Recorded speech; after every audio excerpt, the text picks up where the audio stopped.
The Center for Human Systems presents the Leadership and Self-Mastery Program. This is the second module of the Conscious Use of Self course, How to Stop Wasting Your Time and Energy. Welcome back to the Leadership Mastery Program. This is the second module in the course Conscious Use of Self, called Energy Sponges. My name is Ronnie Gill, and I'm here with Michael Broom, the organizational development guru whose expertise underlies these courses. Hello, Michael. And hello to you, Ronnie. It's good to be with you again. Absolutely. So we're here today to talk about energy sponges. What exactly is an energy sponge? An energy sponge are those activities that we engage in that soak up our time and energy without producing much of anything that is useful. Think about things like worrying, complaining, blaming, arguing, perseverating, things that, just soak up a lot of your time and energy and really don't accomplish much of anything. Do you remember the story of Leonard, who was so worried about his father not liking his ideas? That was from the last module. So no, I actually don't remember the full story. So maybe you can remind us. Well, sure. Leonard was running a hotel for his father and was rejecting a lot of good ideas from his staff because he was worried that his dad wouldn't like them. Okay. So that's right. So Leonard was the person that wasn't able to effectively lead his team at this hotel because he kept worrying that his father, who was the owner of the hotel, would just reject any idea that he brought. So as a result, he kind of pre-rejected them first. Is that right? Yes. Okay. But the key here is that the worrying was a waste of his time and in fact was actually a impediment to his getting his job done. So okay. in this case, it not only was a waste of time, but it was actually hampering his work. Got it. So let's talk about that a little bit more. In what ways do energy sponges undermine our ability to lead? Okay. So we're clear that mastery of self is essential for leading others successfully. But being able to spend our energy positively rather than negatively is critical to getting out of unproductive habits and behaviors. And energy sponges are just great examples of unproductive habits and behaviors. So in order to become successful leaders, we need to use the idea of conscious use of self to focus our energy in a positive direction and away from our unproductive habits or energy sponges. Okay. So let's just recap that for a second. So energy sponges prevent us from being effective leaders when we're worrying, when we're blaming, when we're arguing, which was what I was doing this morning, when we're not listening, we're not open, and we're not curious. In order to be these kinds of effective as leaders, we need to be more conscious of our energy sponges because they get in the way. Is that right? That's exactly right. When you are arguing with assume someone, you are not doing much of a job of being a decent leader. All right. Well, we won't talk about that anymore. Let's dig a little deeper into this idea of energy sponges. Could you clarify the difference between, energy sponge and conscious use of self, which is what we talked about the last time? They're just about the opposite of each other. Energy sponges are typically automatic behaviors that waste our time. We need conscious use of self to limit the amount of time we spend with them so that we can be much more productive. That's right. Automatic behaviors. Those are the kinds of things that, get in our way when we're not paying attention or not getting the results that we want. So can you say more about how we can use our conscious use of self to limit these energy sponges. How exactly do I do that, Michael? Sure. Through being conscious, we can notice when our energy sponges, such as worrying, complaining, or blaming, are simply wasting our time. Then we can choose to do something different. Now, a key here is that through taking this course, you now understand about energy sponges, and you can see what your energy sponges are, because most people don't. So now let's also be clear that some people want to get rid of their energy sponges. It is almost impossible because they're very deeply ingrained habits. However, we can certainly spend less time with them once we notice how much they're getting in our way. I used to agonize getting new clients for days at a time, and I finished with one. Now I notice that I'm agonizing and can switch it off in just a couple of minutes. So I'm completely down with not agonizing, but does that mean that I have to be kind of this relentlessly positive person all the time, you know? Heaven forbid, because if you did that, you would drive me crazy, and I wouldn't trust you, because people who are always up, it's like, well, there's something else going on. So I don't trust those kind of folks anyway. Basically, it just means that you want to be more effective or happier. Quit wasting time doing things that are not helpful for whatever your goals are.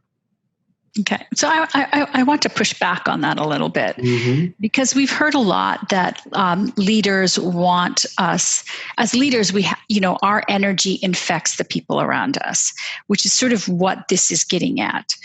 So shouldn't I be positive with my people? Because I want them to feel, like give them a smile when I come into the room, even if I don't feel that great, because then I want to consciously use myself to project positive energy to my team. Mm-hmm. That is an idea that many leaders have. I find that the more effective leaders are simply honest about where they are. That if they're not feeling up, they say, "Hey, folks, I'm not really feeling up today. So, hopefully you've got my back." But people trust honesty more than people who are pretending, because, we're all pretty good bullshit detectors, and why go there? All right. I mean, I can buy into that. I think that, so what I hear you say is like, be conscious that where you are, be conscious of where your energy's at, and just be honest about it. Yeah. Okay. There might be a time when, the whole, let's say the organization just failed to get a contract and everybody's kind of down and flat. Now, that might be a time when a leader, even though he might be feeling down and flat too, might really need to rally his own energy so that he can rally his troops. But again, that's about being conscious and choosing what's going to be most useful at that time and place. I think we keep coming back to those two words, conscious and choosing. Conscious and choosing is the name of this game. Amen. Thank you. So let me ask you a slightly different question. So let's talk about your energy sponges, Michael. What are some of your favorite energy sponges? Well, probably the biggest one that gives me trouble these days is procrastinating. It's like there's something I know I need to be doing, but I find myself doing almost anything other than what I need to be doing. Yeah. And then push comes to shove, and I have a deadline, and then I make myself stop procrastinating and get to work. There are occasions I feel a bit sorry for myself, but that's pretty rare, and it is truly an utter waste of time feeling sorry for myself. So I just notice it and chuck that one pretty quickly. Okay. So thank you for sharing that. Mm-hmm. Can you give us an example of someone else's energy sponge that you've witnessed recently? Sure. Yesterday I was chatting with a neighbor. She is one of these folks who is always has something to complain about. And so yesterday she was complaining about the lack of skill of the new maintenance person. After going on for about a couple of minutes, I asked her if she let the maintenance office know that. And she says, "Oh, I don't want to get the guy in trouble." And then she went on for another 2 minutes complaining about him. Finally, I just got tired of her complaining and said, "I have to go." Yeah. So, if I had a lot of investment, I would have said, maybe you need to do something about it rather than complaining. But I don't. I mean, she's not like a good buddy, so I said fine and let it go. Okay. Now, thank you. So earlier you said something that you said we can't get rid of our energy sponges. If we can't get rid of them, what can we do?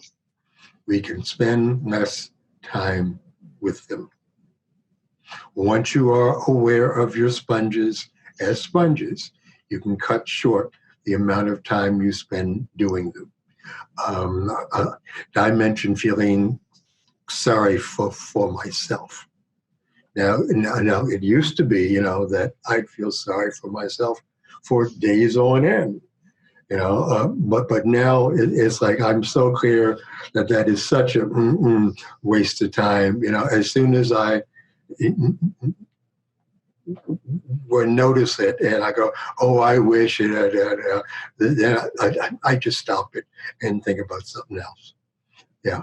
Most of us simply do not notice how much time and energy we waste until they learn about energy sponges, like the folks who are taking this course. Okay, great. Thank you. So I want to ask you about something, and I just sort of check. I don't know if it's an energy sponge, but I've witnessed many of my women friends spending a lot of energy taking care of other people. As women, that's what we tend to do. It may be children, parents, or spouses, or even colleagues at work. So is that an energy sponge? Interesting question. Taking care of other people by itself, I can't imagine could ever be an energy sponge. For a lot of people, taking care of other people is a joy and maybe a duty. Now, there are those who complain about taking care of others. Now, that complaining is a sponge. There are those who actually resent using their time that way. That's certainly a sponge. Then there are those who even feel guilty about resenting it. Now, that's like a double sponge now. But taking care of people itself, I would not call that an energy sponge because it is a fundamentally useful activity. How we feel about taking care of energy, how we feel about taking care of people, and what we do with that. Now, those things could certainly be sponges. So you mentioned resentment, and people may end up resenting, and they may get angry. I've heard that anger can be a defensive mechanism. I mean, so is anger an energy sponge, or is it something else? Basically, emotions are not sponges. Okay. It's what we are doing with our emotions that may be a sponge. Somebody that is angry and holding it in, and that can be a sponge. Somebody that uses their anger for something productive. Let's say I've gotten angry that I'm the only one taking care of my ill mother. Now, I can use that anger passive aggressively and take it out on my mom. Now, that's a sponge and a hurtful one at that. Or I can use that anger to motivate me to call up my sister and brother and say, hey, folks, you need to chip in on this. Now, that's a useful use of anger. Okay. So go on. You're redirecting your anger in a positive direction instead of just self-ruminating in a sense then. Yeah. Or turning it into passive-aggressive behavior, which is what a lot of us do with anger. Can we talk about that a little bit, Michael? Because, you know, a lot of organizations, there's a lot of people who feel like they cannot speak up. And they get in, and you see a lot of passive-aggressive behavior. Mm-hmm. And that is someone else's energy sponge, but you are the victim of it, let's just say, or not the victim, you're the receiver of that behavior. What do we do about that when someone's passive aggressive? See if you can find a time with them when they're in a relatively good space and ask them what's up. Now, one of the worst things you can do is say that you notice that they've been passive aggressive. Damn, I can't say that. Well, that's likely to trigger some actual aggression towards you. So that is not a very useful response. But you know that, or at least you suspect that something's up. So find a time when you and they are relatively at peace to ask. You know, at the meeting, I had the sense that you weren't saying all that you really wanted to say. Am I on target about that? Mm-hmm. See if they'll be more forthcoming from your being curious about them rather than judging them for being passive aggressive. Being called passive aggressive is a fairly judgmental statement, even if it's true. Fair enough. Yeah. Yeah. I think then, what it seems to me, and I know we're going to get to this in one of the later courses, is you need to find a way to empower these individuals and allow them to speak up. Is that right? Fair to say? Yes. That any time we judge someone, what we are asking for is for them to judge us in return. So it turns into an argument, which is just another major energy sponges. Back in my days of being a psychotherapist, I would work with couples who were always back and forth with each other arguing. I said, is this really how you want to spend your time together? Do you find it a pleasure or do you find it a waste of time? And then we work from there, and they can begin to invent more useful behaviors. I'm sure you've never met anybody like that. No, I never argue with my partner. Never. That's just so healthy, even if I don't believe you. Right. Yeah. All right, let's just close this out. Let's just recap what we talked about. So we talked about energy sponges. Energy sponges are those kind of habits or behaviors where you're worrying, blaming. It's this negative energy that you get into, where you're passive aggressive, where you're kind of getting into this negative spiral. Let's call it that way. Yeah, it's not so much negative spiral. It's just a waste of time and energy. Right. Okay. Fair enough. Wasted. Yes. Yeah. And so it's a simple concept in a lot of ways, because we all notice these behaviors, and now and the question now becomes, what do we do about it? Well, you said something very interesting, that we all notice it in other people. We rarely notice them in ourselves until we learn about energy sponges, and you begin to look at, oh, what are my energy sponges? Oh yeah, I got 5 or 6 or 7 that I'm really good at. Yeah, Okay. yeah, that's more important point. So thank you for that. Sure.